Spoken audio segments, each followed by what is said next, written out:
My name is Lejla.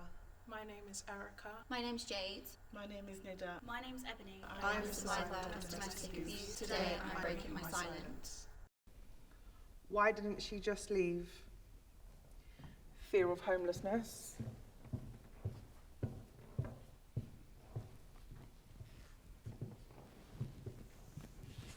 Fear that your children will be removed from you. The fear of being embarrassed.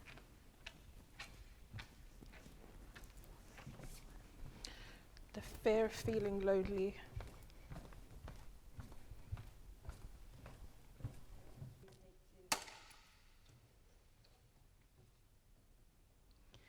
So I think there's one question that we all hate to hear from people, and that is, why didn't she just leave? Personally, I had nowhere to go.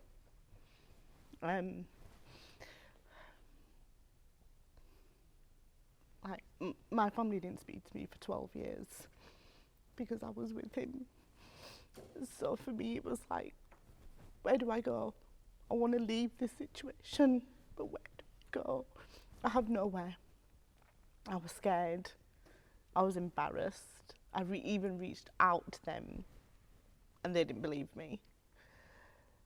So I felt that I was stuck.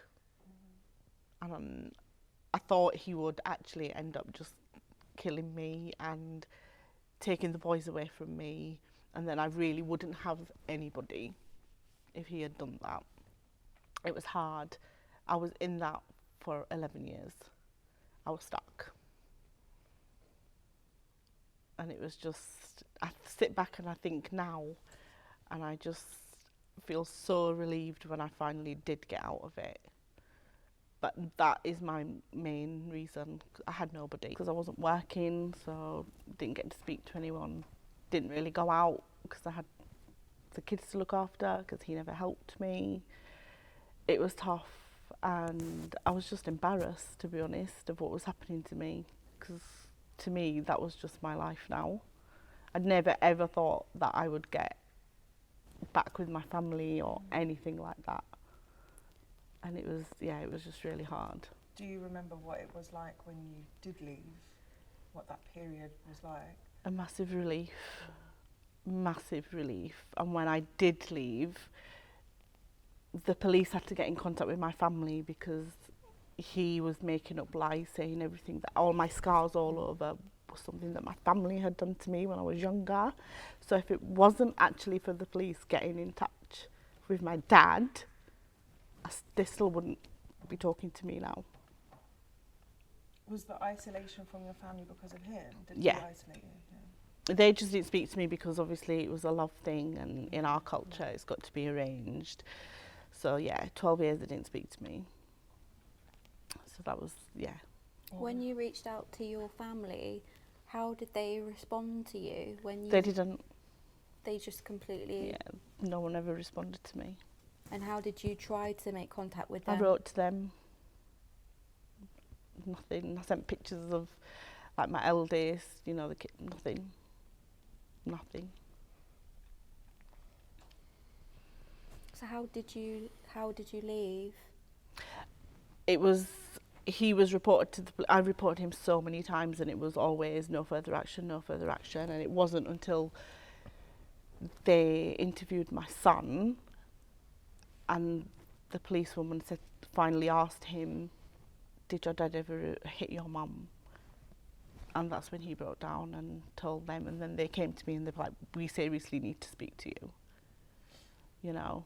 How old was your son? 9.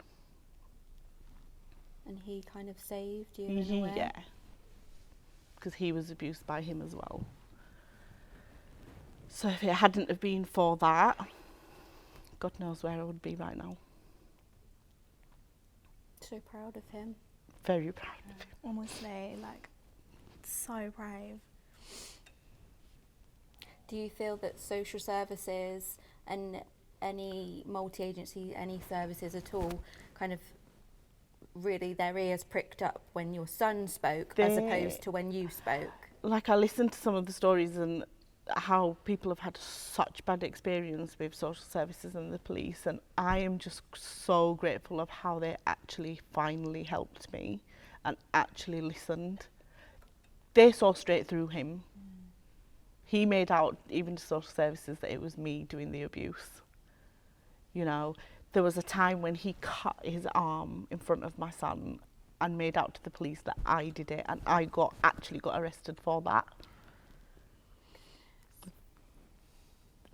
Yeah, it was just, I got arrested about 2 or 3 times. He made out I was harassing him on the phone. You know, his mum made out that I called her and said that I was going to kill her. So many times I got arrested, and there was one time I got arrested and the police got it completely wrong. They put me on bail. I wasn't allowed near my children for a whole week. He had them.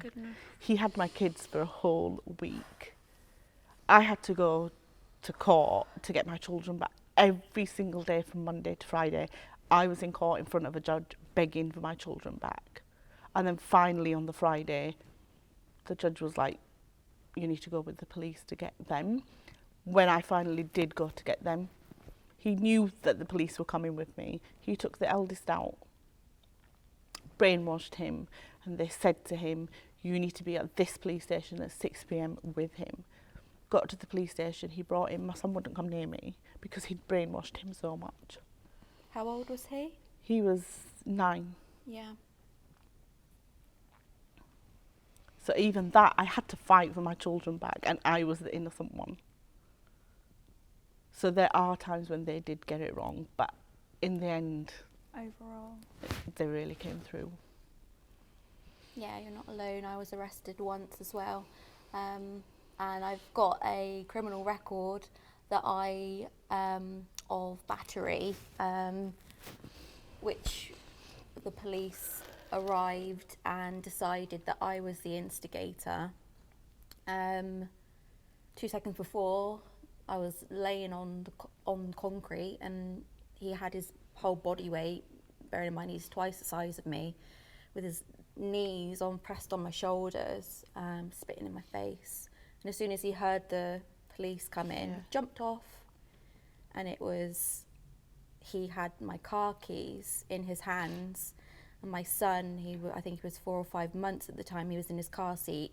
Bearing in mind, he had grabbed him by the neck when he was 3 weeks old. I was petrified of him being around him.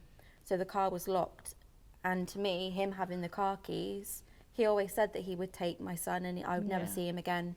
So I was petrified. I tried getting the car keys out of his hands. The police turned up and I was the instigator. I was put in the back of the police car. Yeah. My mental health, I had psychosis at the time, had never ever been, it was at its peak.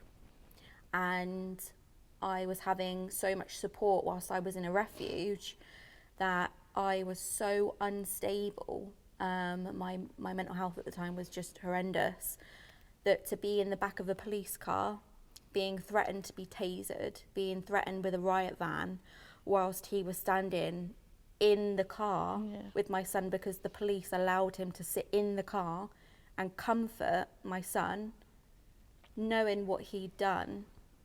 No charges were made because I didn't want to press charges at the time.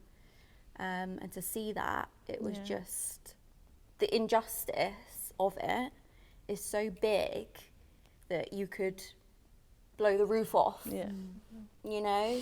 So I really understand that pain that you're sitting with, because I've been there as well, and it is just so crushing, especially when you have children. To feel that heartbreak, it keeps you there. But I understand, so you're not alone in that. I want to give you a big hug. Oh no. I can't believe that you tried getting them for a week. I can't imagine it. Because she loves him.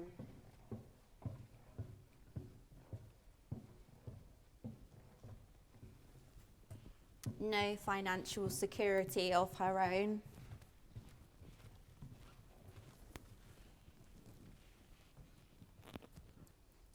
The fear of culture.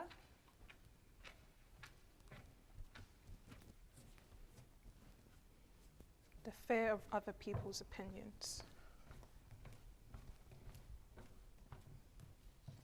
The fear of being killed by him if she leaves.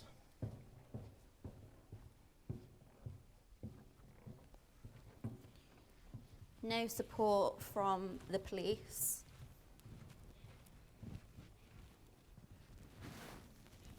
The fear of nobody believing her.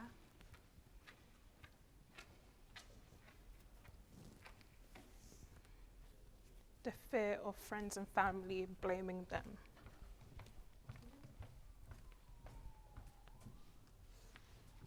She doesn't know she's being abused.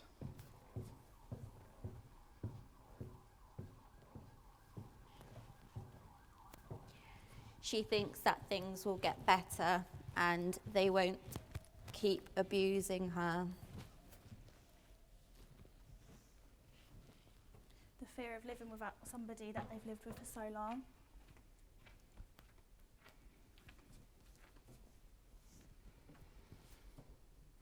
The fear of mental health getting worse.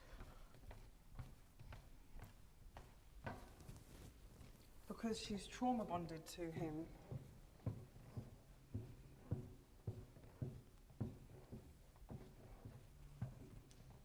The fear that no one else will want her.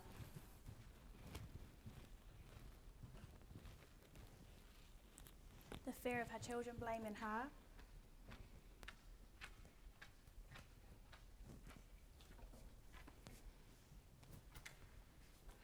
The fear of losing even more control of their own life. She thinks that it's better for the children if she stays.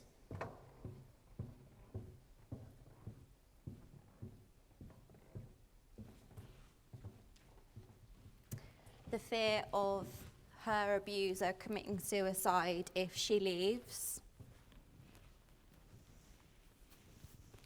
The fear of being at rock bottom and having to start all over again.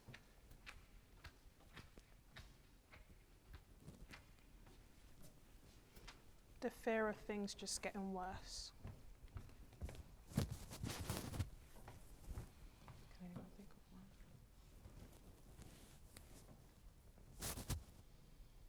Fuck, Clay, why didn't you leave?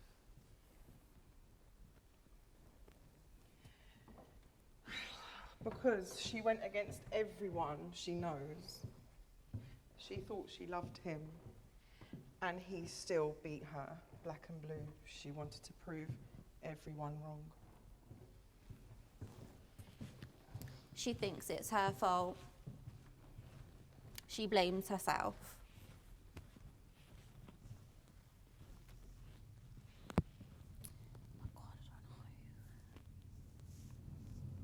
The fear of thinking that he'll change for somebody else and wondering why he wouldn't change for her.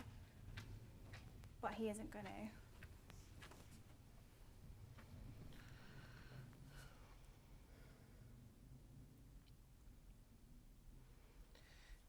The fear that people would think that I'm a liar, so I don't receive the support that I need. Because he said I deserved it.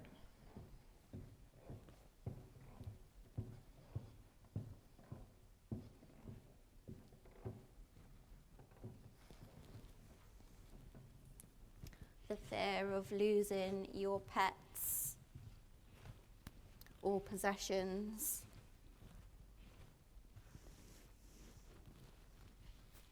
The fear of what he might do after losing control.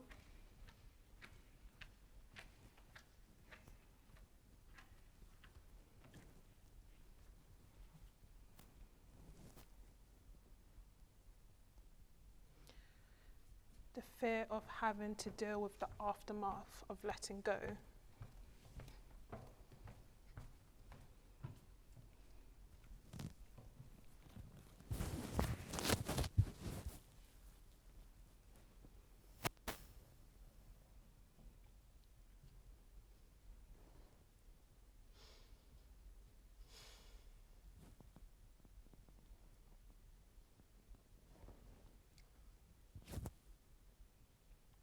Okay.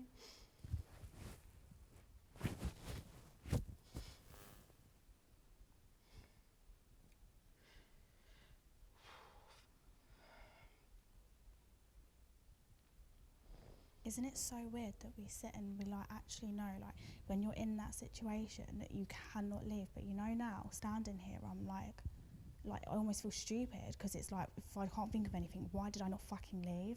The most beautiful thing from your page is honestly like the community of women that like have come together, and it's just like nothing is too much. Like there is always, just even if you think that your story is completely different to somebody else's, there is just at least another person in the comments that is going through or been through what you've been through, and you're like, oh my God. I think that, Oh my God. that feeling when you finally realise that, like, it's not my fault. No.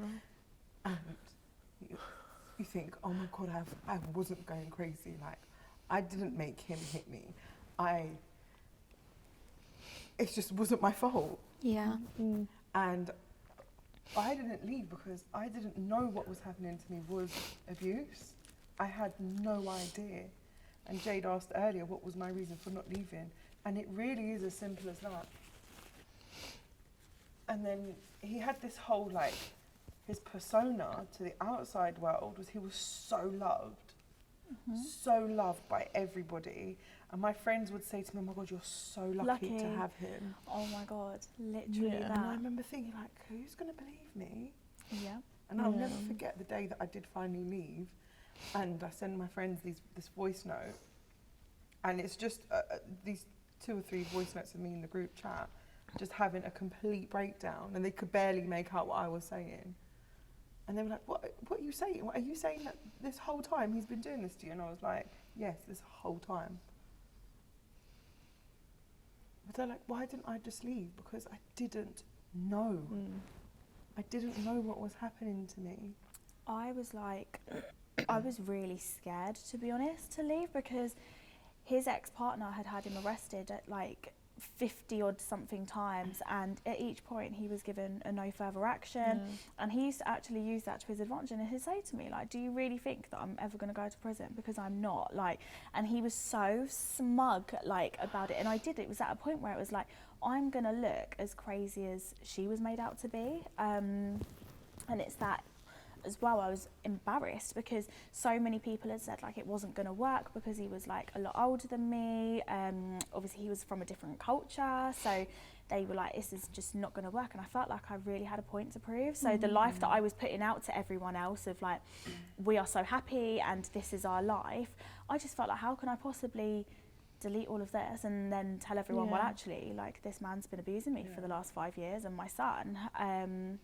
And like, I would say to my son all the time, if like afterwards, because I knew I wasn't ready to leave and he was at a point where he was starting primary school and stuff, I didn't want him to say that like he had done anything, or so I would say to my son like, oh, he only done that because I did this. It was almost like I was brainwashing my son to believe that I was the problem, because I just didn't want him to say anything bad about my abuser, which just was terrible, because after leaving, my son like struggled so much. During the relationship, he never said anything to anyone. He would never say anything. He had no personality. He had nothing. He literally was like a monotone shell. He literally was nothing. And it was only after my abuser gone to prison, but in the process of him, like he was being arrested over the period of weeks, literally he was just being rearrested, and he kept coming back, and my son was like dressed up as a police officer in the house saying that he was going to protect us, and from then it just went downhill. And that's why when people say like I stay for my children and stuff, like, you shouldn't stay for anything, because my son, he was 6 years old and he tried to take his own life because he didn't want to live with the things that was going on. And only now, as he's got older and he started piecing together these things, and he knows what had happened was wrong. He's been excluded from multiple schools. They've completely like said academically, we're not doing anything with him. We need to focus on his social and emotional needs. He's just been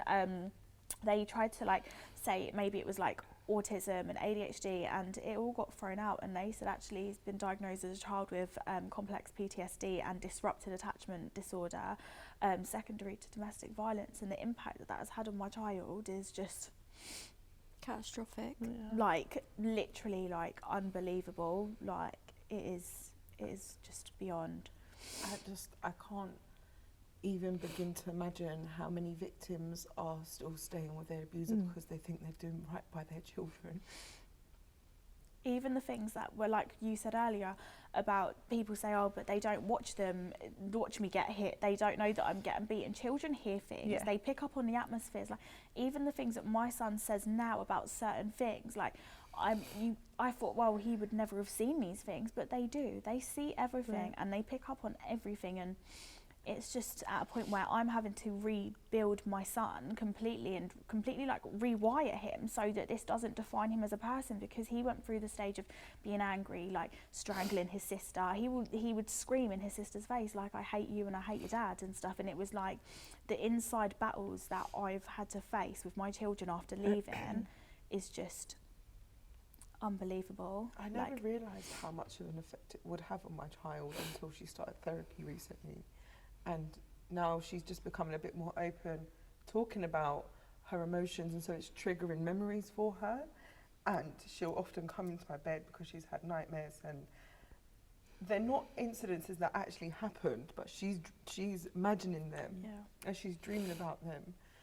And there's one day in the morning she came into bed with me and she was like, I had a nightmare that Daddy took your card and cut it up in front of my whole classroom, and he was shouting at you in front of my teacher, in front of my friends. But the fact that she called it a nightmare was like, and she came into bed with me because she didn't want to be alone. And now she remembers actual real memories now that trigger her, and she'll say to her therapist, like, I don't want to say some things to Daddy because I know he's going to get angry. And I think the fear of how much he's going to manipulate my child, so she can't, and I can't do anything about it. Stop it. Like, sometimes, you know how we always talk about, like, why doesn't she just leave? Why are we not focusing on the abuser and be like, why do they keep choosing to abuse? Because now I have this constant fear that my child is going to be manipulated by him. It's just the after effects for like, as a woman, even like after you have left, it's that thing of like, you've left, you've built up the courage, you've left, but like for those of you who do have children that still have to actually go and have stays with your abuser and stuff, like, it's just, it is unreal. Can we just 1 moment, I just need to get my tissues out, because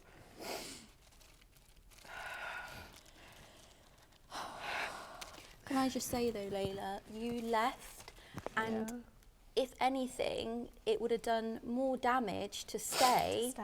You done Bella the biggest thing that you could have possibly done for her mental health. And as she gets older, she's going to see that. And as she gets older, she's going to realise that this is why my mum left, because what he's doing to me is but what he's fucking done to her. It's like even today in the car, my mum was just saying something, and Bella was like, oh, Mummy would never let Daddy do that to her now.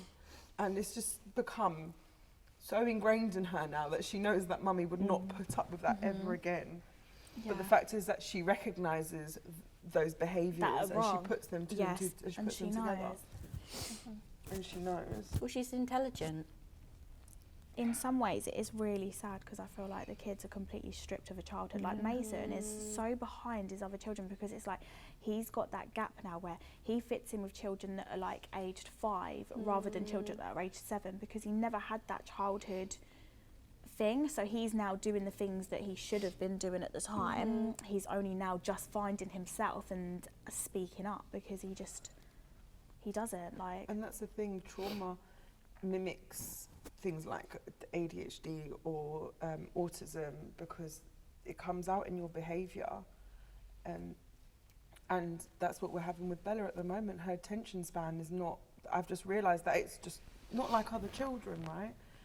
And instead of labelling it as something like ADHD, because I refuse to do that, because I refuse for any kind of behavioural diagnosis, assessment to overshadow the fact that she is experiencing the aftermath of a really traumatic part of her life.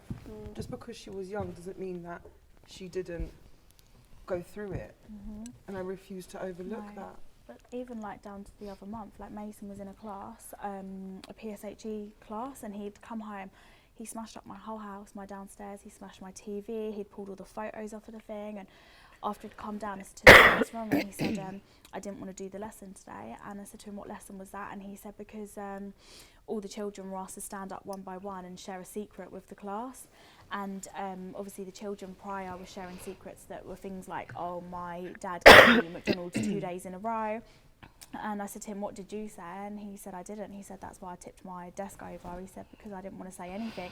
He said, because I didn't want to tell them about what my abuser had done to us. He said he didn't want to tell everybody, and that's his idea of a secret, are those sorts of secrets, like not a normal child secret, like a standard child. If you ask a 5-year-old what a secret is, they'll say they didn't brush their teeth before school, like, but his idea of that, like, or in an art lesson they gave me his book back and said, like, you might want to have a look in this, and they have like free drawing sessions where it's a free draw, you draw whatever you like, and when they asked him to describe what he drew me at the bottom of the stairs, and he drew himself wiping blood from my face and my abuser at the top of the stairs. And it's like he has been completely stripped of a childhood, and obviously I think like the guilt will never leave me, but at the same time I've had to come to like terms with the fact that I couldn't have done anything more at the time. Like at the time I was just so stuck myself being abused that like I couldn't have done anything more, and that's why now I just try and focus on the now and what can I do to change the narrative of it, because to help it them is flourish. yeah, 'Cause literally they can. It's sad that our children have experienced that, but they can if we move on from the narrative of that they were young and they don't realise, and we stay for the kids because it's what's best for them. No, we change that narrative now, because stay for the children is not what's best for them. What's best for them is focusing on their mental health and how the trauma has affected them. But I think what I really want to know as well is what's interesting for me, because obviously we had children, it was like a family setting, I guess, but with you and your abuser was a bit different, wasn't it? I was convinced at one point that I couldn't live life without him. It was said to me all the time that I would never find anyone better, no one's gonna love me the way he does, that I felt like if I did walk, I'd be alone forever. And it was that feeling of being by myself and being alone and having no one to turn to that I was so scared of, that it made sense for me at the time to stay, because it's better than having nothing at all. And when I did finally manage to walk away, it was actually because I said to myself, if I stay any longer, this is gonna kill me. I was so depressed at one point. I started to overeat because I found comfort in food. I gained about 15 kilos in the space of 2 months. I was eating, I was miserable, I wasn't going to class because I was at university. I said, this is gonna kill me before this relationship is just destroying my life, that I'm better off with that nothing. That is what finally convinced me to walk away. It was the fact that I feared for my own life and well-being at one point, because I didn't know if I could control how I feel, and that idea of me losing that value for life, if that makes sense. And yet, like, even though we sit here and speak about our experience of our reasons why we didn't just leave, I still hate that question. Yeah. Because I'm still angry and I still just want to turn around and scream in his face, like, why did you choose to do that to me?